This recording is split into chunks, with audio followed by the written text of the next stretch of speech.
Well, good morning. Good morning, everyone. Today is, it says right there, April the 2nd. It is just after 8 o'clock Pacific time. I'm Rabbi Brian. It says so right there. That's how I know. And welcome to the Saturday service. It says so right there. I have... recording? And am I recording? I believe so. Recording in progress. Okay, so I'm double recording now. This is live. This is going. So good morning, everyone. It has been quite. March was a lot of the month. There was a lot of month going on in March. We had Annie's bat mitzvah. We had a do-it-yourself, choose-your-own-adventure service, and then we had last week. I broadcast from my mom's dining room, from the loud plastic chairs there, and now I am back and I have all of my controls at my hand, and I can show you. Here I am back in my office, and I can show you here everyone is. Here's the group if you're watching on Facebook or you're watching later. So group, wave to each other. We won't use this view very much, but I do want to ask some questions while I have everyone on here. So just a show of hands. How many of you have hands? Okay, that was good. That was. I had a kid once in a math class who was in a cart. He couldn't walk, and he took me to task because in math I kept teaching. First step is this. The second step is this. The third step is this. And he pointed out very rightly that that was very ableist of me, and I could not come up with what else to say. I'll leave that for you for homework. I have no idea. I didn't know what to say. Good morning, Anne. Good morning, Barb. Good morning, anyone I haven't said good morning to. Just a show of hands. How many of you? How many is this a good day? Wow, that's a lot of people. How many of you is this? We're not sure if this is a good day yet. Okay. How many of you feel like you have an extra measure of patience today? Like, should something go wrong, you would be all right with it? And how many of you today is like, holy shit, the car better have gas in it when I get into it because I just don't have any space for anything else? How we doing? A few of us are there. Okay.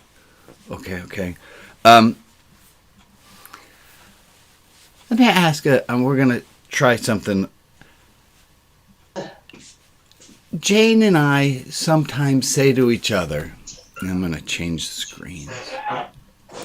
Jane and I sometimes say to each other, because, well, most recently because Sparky, everyone's favorite little black dog, we came back from our trip and Sparky is no longer housebroken.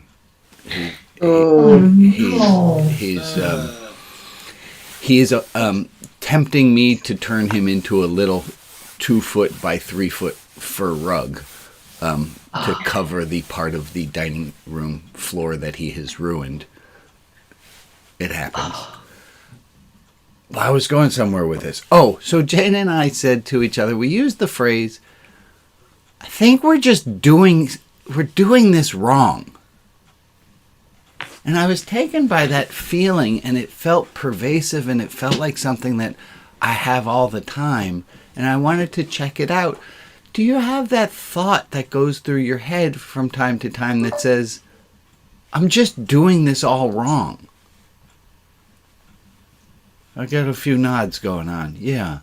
There's a feeling of comparing ourselves to some other way of reality, and we're just doing it wrong. I'll see a few more, nods on that one. It does feel sometimes like we're just doing it all wrong. And I know up here in my head, that can't be true. But I still have that complete and utter panic. I'm doing this all wrong. I feel like I'm doing this wrong.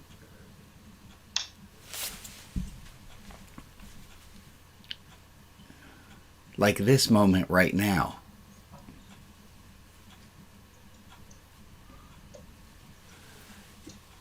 Do you feel like I'm doing this wrong? No. No. Nope. So Not this at is all. interesting, and this is going exactly right. Mm, I feel like I'm doing it wrong. Of course. See, you feel like there is a right way, and why don't you know what it is? But from the outside to you guys, thank you, Rob, thank you, Rags. From the It is outside the right way. to you guys, it seems the right way. Well, what's the difference here? How You have it's all- expectations. That Yeah, it's not meeting your expectations. And So- each of us do that to ourselves Yeah, that's what I'm for getting at. whatever reason. Is that Yeah. we might have this self-perception that we're doing it wrong, but from the outside, someone else looking at us might It's perfect. well, I'm not sure we'll go perfect, but that somebody on the outside might have a little bit more compassion for how we're not doing it right. Not have such set expectations. Say It that is again, Rags. perfect. Hold on. I appreciate everyone getting involved, but we're having people talking at the same Shut time. up now. Okay, let's go with Rags first. The person on the outside may not have such set expectations So of that what the result's going to be. So they Yeah. can just accept what is and say, that's good, that's cool, that's right. right, all right. And Hugh, you looked like you were saying something. I was just thinking about the fact that when I go to that place in my head, when I stop and am mindful of what's happening, I discover that I'm subconsciously comparing myself to other people when I do that. Yeah. And sometimes it's conscious, and I think I'm doing this, and I'm overcome by, I think, a sense of shame in that I'm not doing this as well as somebody else would do it. So that comparison Yeah. Yeah. plays a role, and sometimes it's subconscious. I'm not even aware that that's what I'm doing. Yeah, that we're comparing ourselves to some idealized version that we can't possibly live up to. Yeah. Yeah, It's Bob. so discouraging sometimes. Yeah, Emily, let's talk about that in a second, but let me get to Bob. Yeah, we set this up. Bob, what did you have to say? What would you do different? That's a good question. What would I do different? Well, I think the thing is, it goes to what we've been talking about, is that second arrow of I don't need to be kicking my ass that it's not going well until I hear from the outside that it's not going well. Well, from the outside, other people might think it's not going well, but you do. It could be the opposite too, right? I could think it's going just fine. Emily, you were saying something, and then I see Amy, and then Jess. Oh, sorry. Oh, I was just saying it just gets so discouraging sometimes. Because you just think somebody else knows how to do this, and I just there's just something wrong with me. There's just something wrong with me. If I weren't me, I'd be doing this better. How many of us have that feeling, right? If I did that a weren't lot me, yesterday. yeah. Rag, say that again, and then we get to Amy. Oh, I just said I did that a lot yesterday. Right? It was one of those days I needed to go to sleep to let that go. Right. Right. I heard somebody saying that it's kind of like shutting down your computer and restarting it, as every time we go to bed, we're like shut down, start it up. Amy, you have your hand up, and then go ahead, Amy. No, we lost Amy. All right, Al. And yeah, then, I just wanted to say that there's a difference between being like in the driver's seat for a situation and being in the passenger's seat. Like I beat myself up a lot of time when think of myself as being in charge of a situation. aha, I've got a vision for where things ought to be going. But when somebody else is quote unquote in charge, then I'm much more forgiving. I don't have as much of a stake in it going a particular direction. you're forgiving of them, or you're forgiving of yourself? You want to come here? Both. Come on. Yeah. Come on. It's a little easier when I don't feel like I'm in charge. Yeah. I used Just to to be flexible and open. So when we had field trips in high school, and I would take the kids on field trips, I would always want to be on the field trip with an administrator. I hated being. I'm participating in my cousin's Saturday morning. Sorry. I would hate being the one in charge, because if something happened, then I'm the one who has to deal with it. But as long as the vice principal was in my group. Jess, you were going to say something earlier? I was just going to just wanted to loop back to authenticity as love, because if I'm comparing myself to an idea of myself that I have of myself, that's not who I really am. Ooh. And so that's I'm not being authentic to my own self even. And that when we were talking about authenticity as love, as an expression of love, then I'm not exercising self-love if I'm relating to myself as an idea of myself, if that makes sense. It does. And I have a quote that we're going to bring. Oh, you remember moments ago when I had to restart? Maria, in your chat, because you were still on, the quote should still be there. Could you put that back in the chat? It's there. Yep. Thank you. And I am going to then post it here. I want to thank Maria for playing the part of technology today. Thank you, Maria. Thank you, Maria. Okay, did the quote show up? There it is. Please hold. The beginning of love, it's a little bit hard to read there. Hold on. Let me try it in black. Can I do that? All the water's absorbed. No, that's not any better at all, is it? No. Okay, well, that was a neat try. Needs a solid background. Okay, hold on. It's good in the chat. So we can see it. We can see it. Do you want one of us to read it? If you would, please, that would be great. There, I got it. There we go. I got a background on it. Brilliant. The beginning of love is to let those we love be perfectly themselves and not twist them in to fit our own image. Otherwise, we love only the reflection of ourselves we find in them. The beginning of love is to let those we love be perfectly themselves and not to twist them into our own image. Otherwise, we love only the reflection of ourselves we find in them. Larry, my dearest buddy Larry, he said that love... Oh, there's the quote. Oh, look at me. He said that love is Oh my God, I can't remember the word. Please hold. Conditional. Unconditional. Thank you, Rob. Unconditional, positive regard. And I try to remember that by thinking that love is an upper. So I got UPR. That love, if you do love right, love is unconditional, positive regard. If you think about an idealized grandparent playing with a grandchild, and the grandparent has unconditional, positive regard for the grandchild, doesn't matter what that kid does, it's the best.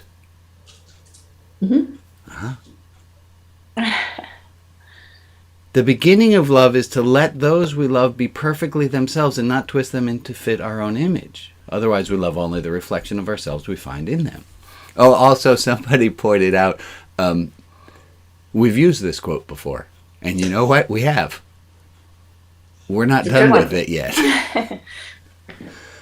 We're doing it right. The quote fits, use it. Yeah. The beginning of love is to let those we love be perfectly themselves and not twist them into our own image. So let's start with this on the outside of ourselves, of loving other people. And I will tell you, we're going to jump into making it reflexive and talking about loving into ourselves. Loving other people exactly as they are. There's another quote. This reminds me of strong. Do you guys remember the one about the spoon? The dish ran away with it. Yes. If you dislike someone, this one is attributed to Oscar Wilde and to me, but I know that I'm not the first one to have said it, and it's much more likely to be an Oscar Wilde quote than what the internet says that it's mine. If you dislike someone, I just use it a lot. If you dislike someone, the way they hold their spoon... Oh, yeah, that one. Right. If you dislike them, the way they hold their spoon will offend you. Mm-hmm. Look at her. What an idiot. She holds her spoon like a moron. But if you like them, they could drop a plate of food in your lap and you wouldn't mind.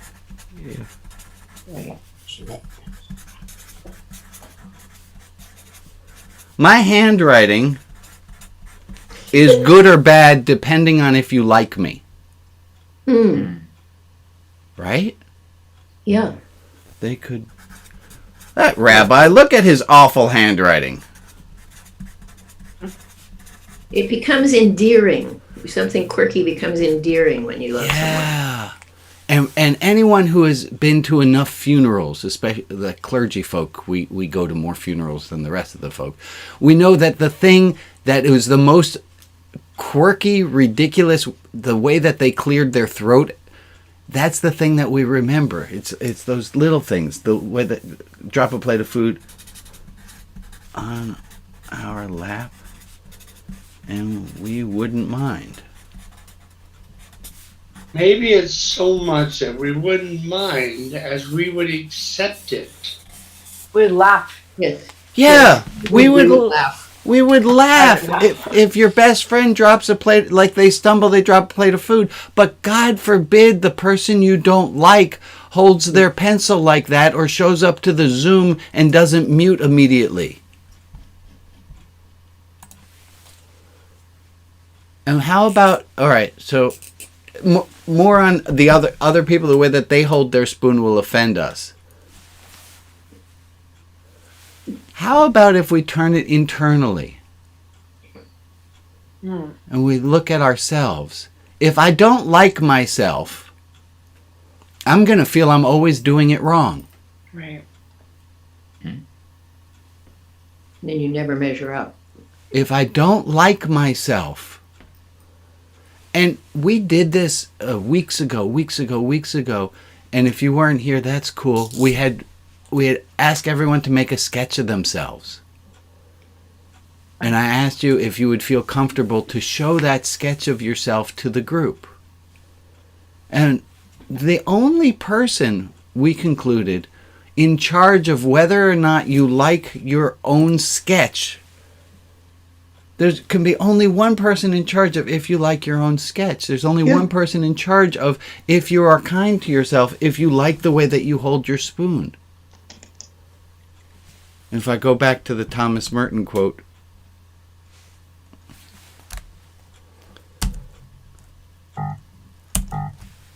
come on, Brian. The beginning of love is to let ourselves be perfectly ourselves and not twist ourselves into some other image. The beginning of love is to let ourselves be perfectly ourselves and not twist ourselves into another image.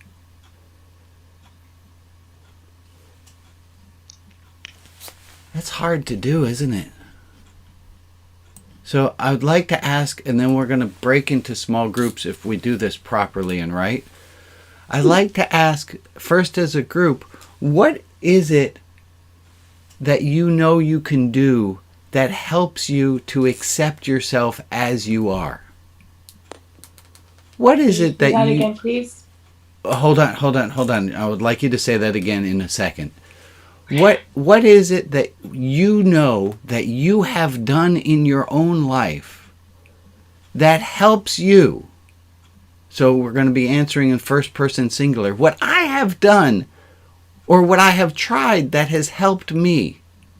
And if you want, you can either go the other side of it and say, something I've done that I know doesn't help is. And I don't want people solving the problem for each other. This is each of us on our own. But to share aloud sometimes helps us. So what is something that you have done that has helped you? And I'll go first. And mine's math. I've done the math out. And I know if you are willing to forgive me my errors, which y'all do, because I make enough of them, right? You all are really forgiving and loving to me, that I can do the math and go, well, maybe I should, why can't I see myself that same way and be as kind to myself the way that this group is kind to me? Well, I can. Somebody was saying, there was another voice, and I thought it was Jess, but I don't know whose voice it was. Was there someone else's voice of, what is it that you do that helps you to remember that it's okay to love yourself perfectly as yourself, as you are? I'm happy to share what helps me, and it piggybacks on what you were saying. Art helps me so much, because when I was learning art, to make art, there was never, that was the first thing I learned. There are no mistakes, only lessons. There are only lessons. And for some reason I could apply that to art, but it didn't transfer to life. But after, 1,000 crappy drawings, crap that I thought were crappy, that my instructors would use as the example of, this is not a good composition, that helped me so much, because now I'm not attached to it. If it looks like scribbles, that's okay, because it just is what it is. And for some reason, I struggled for so long. I never made the connection with that in the life. But just drawing, I would definitely, doing that 1 minute self-portrait, and I used to take a Sharpie and do it on my mirror. And then wipe it off with alcohol. But just something that is, and use my left hand, my non-dominant hand, so that it would help my brain practice doing it wrong, being okay with it coming out. I could laugh at it, just like if my best friend dumped spaghetti in my lap, I could laugh at it. And then you start to see, hey, one of every 100 of these I actually enjoy. I like this one. And so I was able to let go. That helped me a lot. Yeah, art and practice and acceptance. But the practice part, thank you, Jess. Give me someone else. What else have you personally done that has helped you to realize, maybe I'm not doing it wrong. Maybe I'm all right. Yeah, Rags? The thing that immediately popped into mind for me is to remember, specifically in my case, remember one of my grandmothers, how she loved me no matter what. She just thought I was wonderful. I had the cleverness to be born a girl. She had 4 grandchildren and I was the only girl. And so there wasn't a lot of personal virtue or change that was involved in that. But when I can stop and try to see me through her eyes, through the eyes of someone who loves you. Yeah, so I think someone that's who loved you unconditionally. It's great to practice with somebody. Jane works as a therapist. I see people as in spiritual direction. There's something really powerful about having someone on the outside love you exactly as you are. And if you got to hire out for that because you don't have the right grandmother, hire out for that. But then to remember it, to make it a conscious discipline to bring that feeling, that regard back in. I mean, my grandmother's been dead, of course, for a lot of years now, but she's still with me and giving that. Yeah. I love that. I love that. So, with the, okay,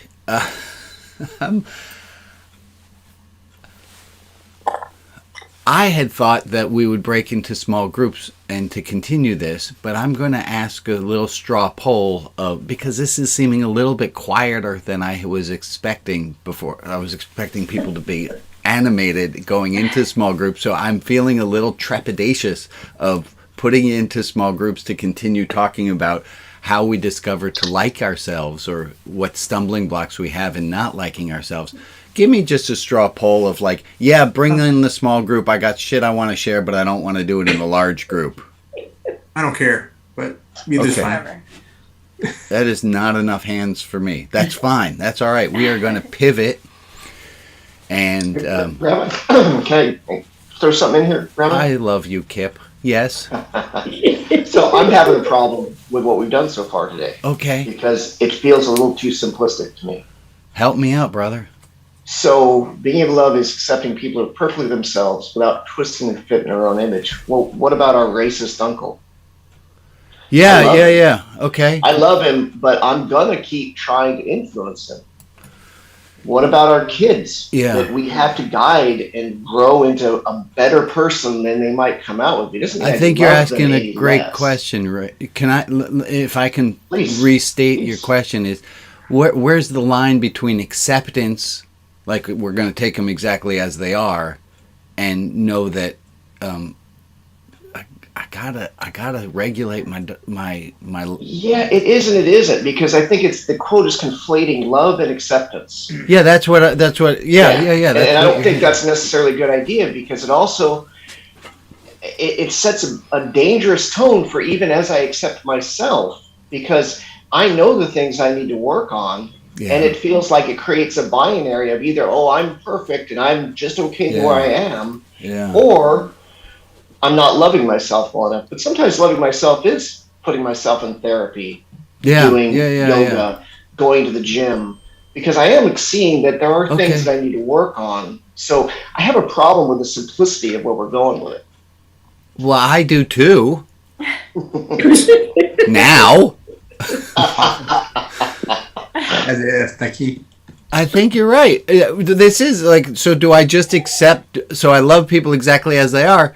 I'm going to love Vladimir Putin exactly as he is? That's a rough call. But I'm going to know that he's a human being, and that if I had been in the same situation he was in from the start, I may be making the same decisions, same bad decisions he's making. Yeah. But I'm not going to condemn that human being for it. So I guess our question is, if love is unconditional positive regard, which implicates acceptance, and I got to take things exactly as they are, and I got to take you as you are, dropping a plate of food in my lap. How do we say, yeah, but? Well, love is a commitment. Love is not the acceptance, or that's the difference. It feels like this is some passive thing that they're talking about, perfectly accepting them as perfect themselves. Love is commitment to find that divine spark in everybody and to appreciate it and to hold it. I love it. Okay, hold on. We got a few comments. Jess and Steve and Bob. Thank you, Kip. I just wanted to add a couple things. One, the quote says, those we love. That I don't love everyone yet. I aspire to, but I don't fair enough. love I everyone. agree with that. Okay. And the other part that you were saying, Kip, as a parent, of course, we love our kids, so we want them to become their best true selves. We want to help set up the situation so they can self-actualize to become the best version of themselves they can be. And so, of course, that is going to involve some shaping, that is part of love. So go back to we can the love racist uncle. Yeah. We don't necessarily, we love them. I love them. I also know kind of where my safety limits of engaging in that conversation without losing my cool, but still giving some shaping, like you were saying. You're still kind of bringing some, maybe this will help that person. I feel like the difference is it's always coming up from a place of wanting to help them be themselves, be the best selves. Yeah, yeah. Thank And you. you continue to talk to that person. You don't shun them. You continue to talk to them. You have dinner with them. You support them. And then if it comes to, gosh, Uncle, I really wish you wouldn't have said that because that makes me feel very uncomfortable. Totally, Kip. And I think. Oh, but I teeth. want to get to Steve and to Rob and to Ann and to Eileen. So Steve, go. The thing that got me to be able to love myself. Yeah. I spent my career in small communities and very critical congregations where when anything went wrong, it was my fault. And I had this fantasy about my colleagues in other places who I never saw up close and working, that they were perfect. And in my retirement, watching everybody flail about has totally revised my estimation of my career and myself. And my abilities, because I realize they're all not perfect and that we all can mess up and things. And so being able to see the faults of others helped me live with my own faults. That's wonderful. Right. And also, and seeing my comment on the second thing was pretty much what Jess said a few minutes ago. It's the fact that I care enough about somebody to engage with whatever bugs me about them. Right. I first accept them as my uncle and family and all of that, so that there is a caring that is just naturally there. I'm not writing them out of the family, but there's a lot about them that drives me nuts. Thank you, which Steve. I may or may not engage and try to improve. Thank you. And I'm thinking on Marshall Rosenberg's nonviolent communication of being able to say the correcting thing without having the heat behind it, where you're not putting the other person into a corner, that we're doing it with more love. Bob, and then Ann, then Eileen, then Sari, then Aaron. Oh my goodness gracious. Let's try to keep them. Go, Bob. I think that sometimes we get confused between the person and the actions. Yes. And that I think that when we assume that we have all the right answers and make a judgment based on what our thoughts ought to be, that we may be in a wrong place, because that I can love myself, but not necessarily like what I did or pass judgment on that. I like that very much, Bob. Right? We can do both. Right. And so I think that sometimes, like with somebody dumping a plate of spaghetti, in my lap, I may not like that. I may become a little bit frustrated because of what it causes me to have to do as a result of that. But that doesn't mean that I now have to dislike that person, or that I can't show love and respect and say, oh, it's not that bad. I like what you're saying, Bob, that we can like and love, and they're separate things. Thank you. Anne, what say you? One thing about this quotation that stands out for me, the Thomas Merton quotation, is that it's not as simple as it sounds on the surface, because he's saying it's the beginning of love. Oh, love good point. The beginning of love is to let others be perfectly themselves. It's just the starting point to see them as they are. And it's not saying that there isn't going to be work and a lot more to think about. Really good. Good. So, but you can't love people unless. So it's the beginning of love. You can't love people unless you accept them. It's the starting point of love is to accept them. Yeah. I love that. Thank you. Thank you, Anne. That is a very, very important beginning. Eileen. Gosh, so many things through my head. I too thought to love the person doesn't mean we have to love their behavior. Bob said. And I know I have to control the emotion within and focus on the issue. and that's what was said also, how we respond. But on a whole a little bit off the point. I had a conversation with my sister yesterday, and we were talking about biology. And I said that I had a biology teacher in college who loved biology. And she loved biology so much, I wanted to do better in the class because she loved it. She just, she exuded the love of biology. And then my sister said, I had a teacher that was great too. That, okay. And then I thought in the beginning when you said we're doing this wrong, I thought about a lot of past Saturdays, you know, observation versus judgment. Yeah. Okay, they're separate. Depends on the puppy. What's the right method? You know, like this isn't working. But I don't know. I really I don't have that negative voice in my head. Thank God. Usually. Yeah. Well, good. And I really I talk to my friends in third person. Like, be nice to my friend Brian. Yeah. Today, you know.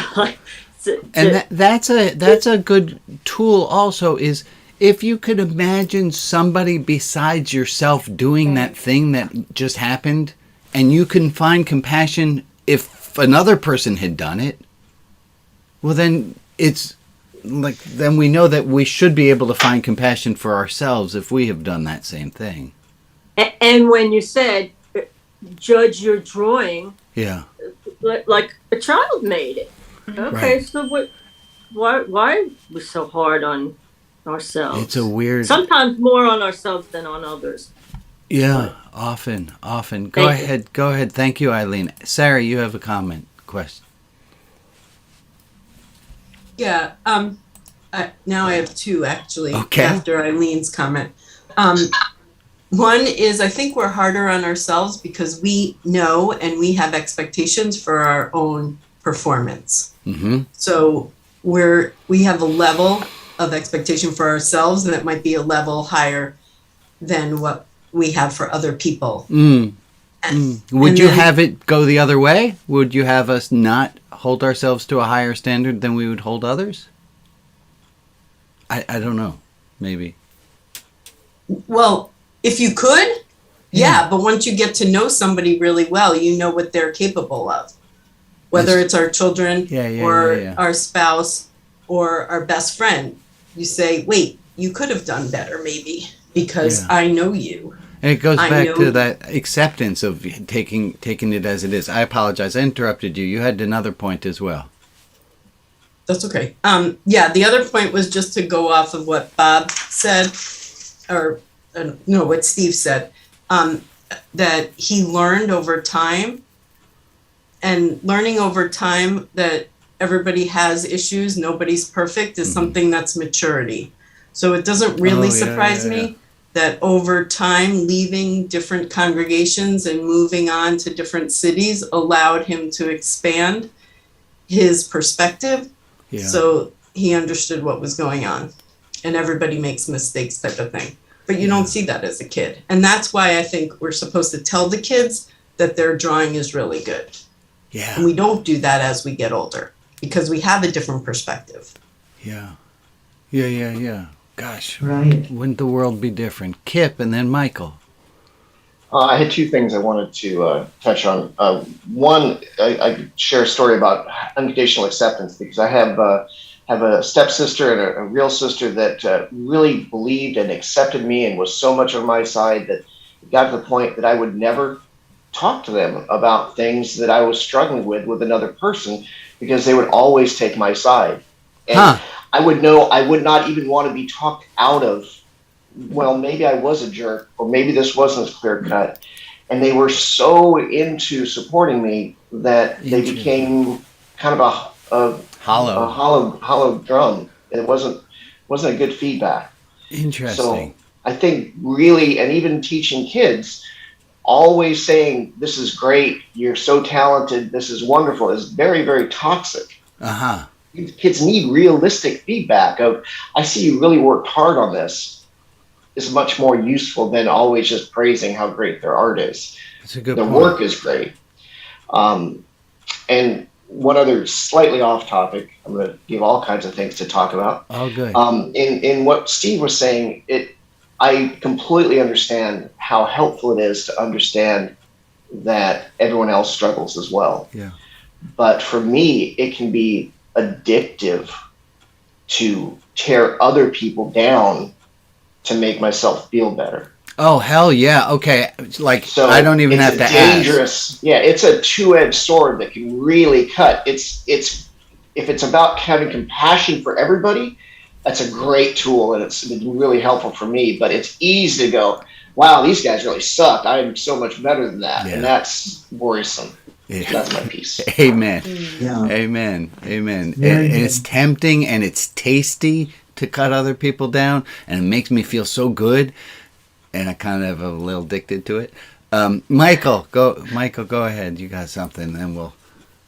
Yeah, the thoughts that I get from this is, you know, we're still stuck in good and bad, me and them. Uh-huh. And where I am starting to go with these ideas is that there's nothing special about me. There's nothing special about all of us. We're all the same. I'm sitting in a house that was built in the 60s. Other people sat here, came and went, lived and died. You know, we're, and this is where I get lost, but there's, like, what's special about me, right? What's special about any of us? We're all special, yet we're not at the same time. Right. Well, I think the answer is beyond understanding with our intellectual brain. It's something deeper. Might we point towards our heart? Yeah, but even that is an idea, right? I'm stuck with thinking in thoughts and the thoughts I know, leading to ideas. Like how do we not Swimming in water? with words and thoughts, right? That's what we do. It is what we do. But it's taking that and including that and accepting that, but also, well, what if there's something bigger that contains those thoughts? There is something bigger that contains those thoughts, that contains everything, the Putins and the Mother Teresa's. I'm going to move us along. I apologize for those who have their hands still up who didn't get to share it, but I do want us to have time for a little other things. We do have prayers. We have people for whom the community has asked to pray for. And Maria, I believe you have that list of people today. Yes? I lost you, Maria. I do. There you are. Oh, if you would, please. Okay. The names on the list for this week are Rita, Tula, Scott G, Margaret, Diane, Alex, Francis, Amy A, Amy G, Betsy Morrow, Patsy, Jeff Brooks, Shelley, Zoe, Shirley Wayness, Ukraine and Russia, and if there's anyone else in our community where we can offer some love and light, you can put their name in the chat. Thank you. And let's sit for a minute. It's just starting right now.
Okay, I have a few announcements. One, hey, I'm making matzah again this year, and I'm doing it old school according to a recipe from 1503.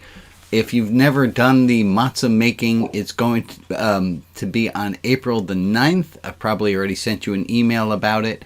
I'll send out another one. But on April 9th, if you've never made matzah before, this is an amazing recipe that was found in the annals of the Spanish Inquisition, which is totally...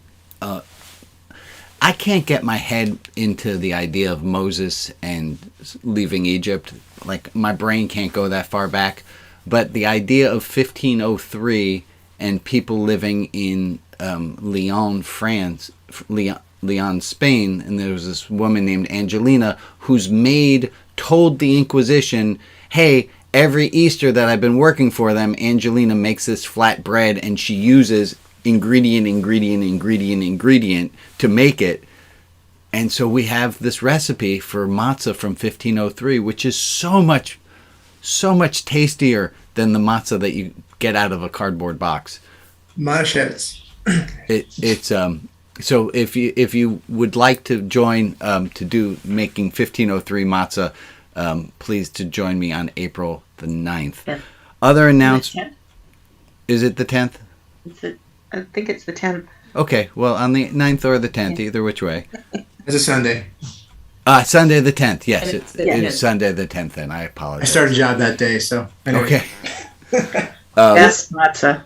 It's really yummy matzah, and it's kind of fun to all make a mess in our own kitchens on Zoom. Other announcement is totally just on my personal life, is I met with my literary agent last week, and she told me that if the whole book were as good as the first 2 chapters, she could sell it tomorrow, which is wonderful. Unfortunately, I had sent her 9 chapters, not just 2. And I am having to piggyback a little bit on what Jess was talking about. I have been doing art long enough to know that sometimes you just got to look at chapters 3, 4, 5, 6, 7, 8, and 9 and say, thank you very much for all your hard work. You are no longer needed. And that's rough to throw away. But chapter 3 seemed to have come to me yesterday, so I'm feeling really good about it. And I keep you guys updated as progress happens. Or just not part of this book. Ooh. No. Yeah, don't throw them away. Put them in a drawer. Well, it's just look at them and see what might little tweaking. I appreciate it. That it's really like the large. There's a huge section in that, about 10,000 words, that I wrote, but it's just not. I wrote it almost a year ago. Some of that part, and I write so much better now. And it's so much more, and the voice is just wrong in that whole section. So I thank you for helping me want to salvage it. I had the same thought. I just don't think it's going to happen. So Fresh start can actually be faster than revising sometimes. Yes. And I think that's what we're going to be doing. Keep chapters 1 and 2. Yes, I was planning on that. Thank you. Thank you very much. That's a given. Which means that sometimes when you get the newsletter and it says this is coming from the upcoming book, some of that you might not see in the upcoming book. So be it. Other announcements. Here. James's 3rd book. Ta-da. Profiles and Rehabilitation. The books actually do not levitate, whatever it is that image makes you think that they do. They do not. These are James and different ones of his friends wrote different chapters. So it's called Experiences That Change Prisoners' Lives and the Book That Can Change Yours. I will put links, and when it is done, it's being proofed. But I think you might enjoy reading from some of these guys who, boy, does that give you some perspective. That's that.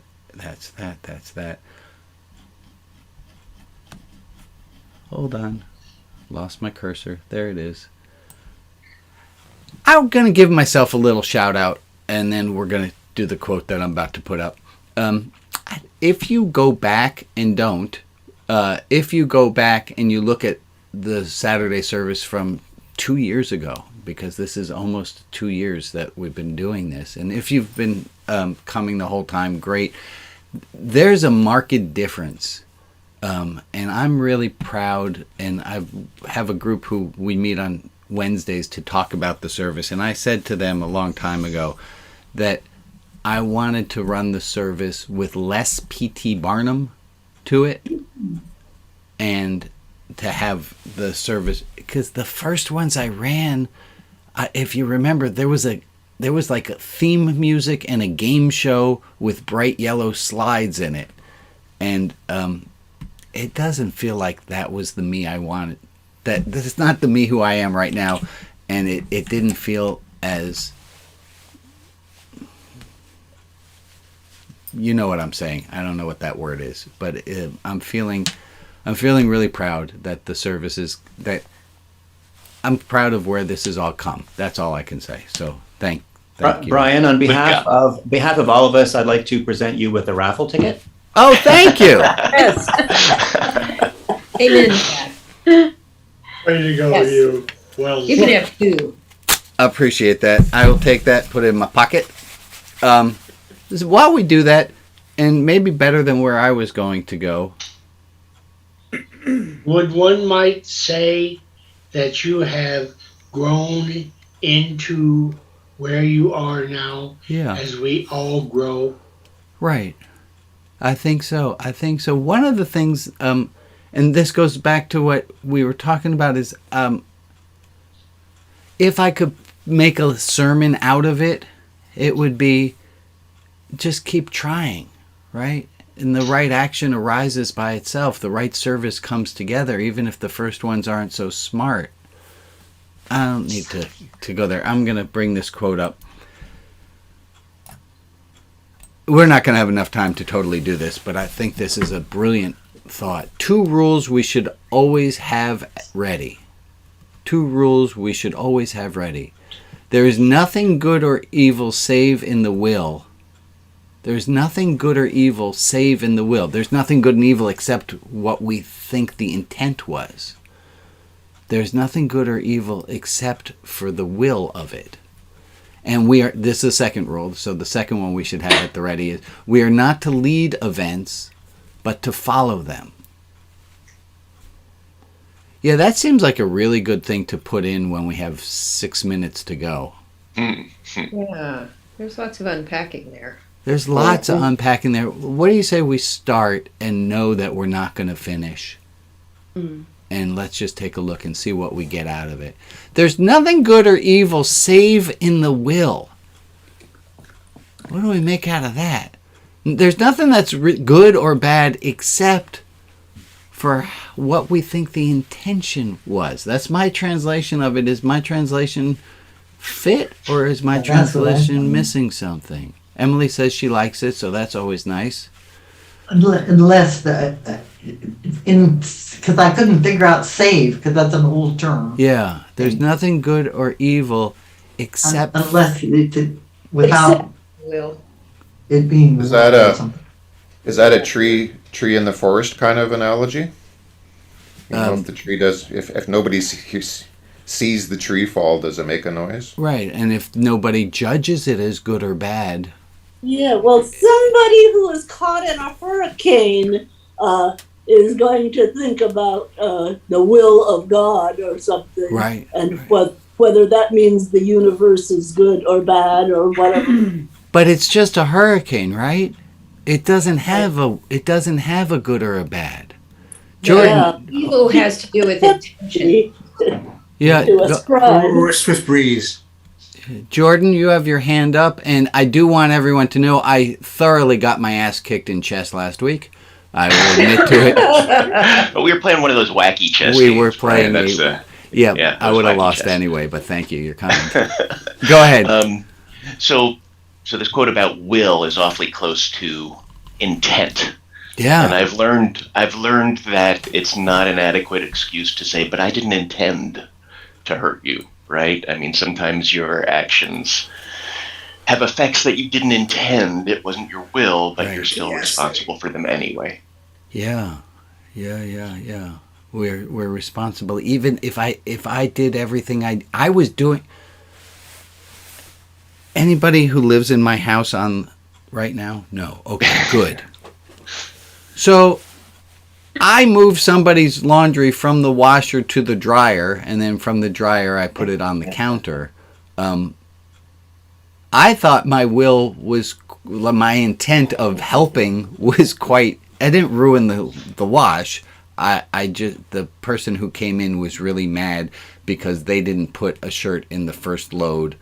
They didn't put their shirt in the wash, and so when I moved the wash to the dryer, I did something wrong because I didn't put the shirt they wanted to put in the But my intent was to be nice, but I was still deemed a non-helpful being. I'm a little off topic there.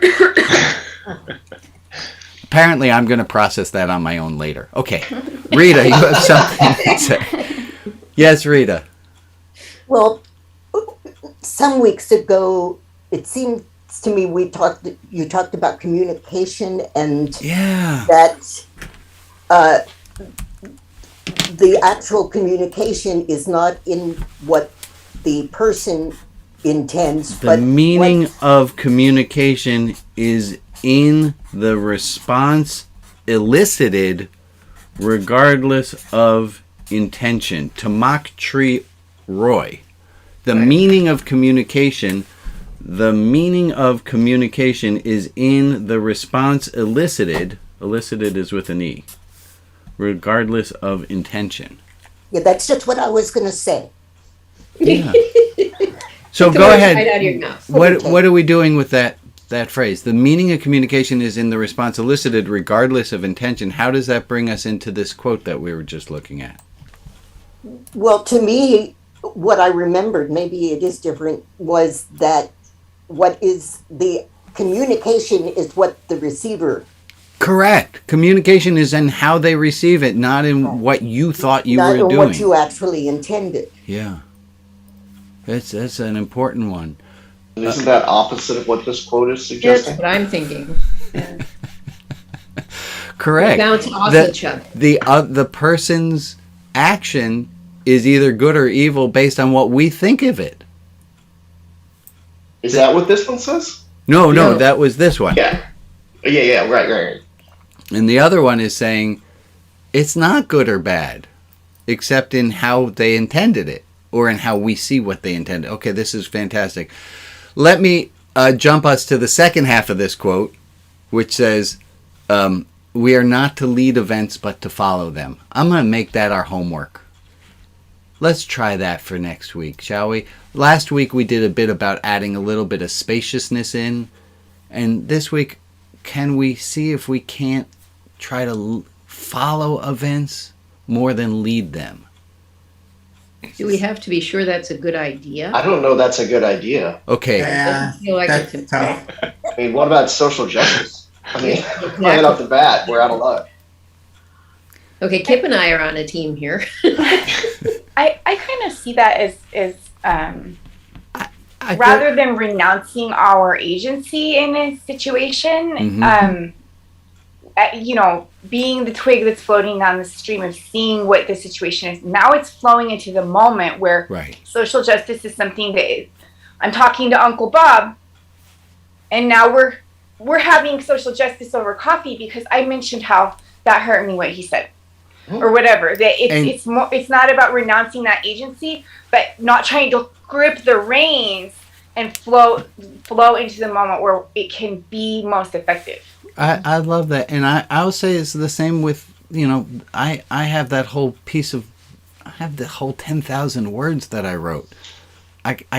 It's a dead end, those words. I need to let go of them and follow where this book is taking me, not where I think it should go. And to Rags and to Kip and to everybody, let's just think about this quote.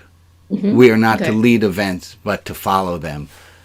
And let's do like a real scientific looking at them and see next week, what did we learn by looking at following them versus leading them? And we'll come back next week and we'll see what we have to say about it. Okay. I thank you guys all for joining and doing. I am going to host Maria. This is the part. Hold on. Make host. You are now the host, Maria. And those of you who want to stick around, we have some open rooms of donuts or deep dive or poetry room. And thank you guys all. I'm going to do the last thing so we can all wave and say goodbye. There's everybody. Thank you guys all for coming. I hope you have a wonderful week following and leading events and all the other summary words that I should be saying at this time. Thank you all.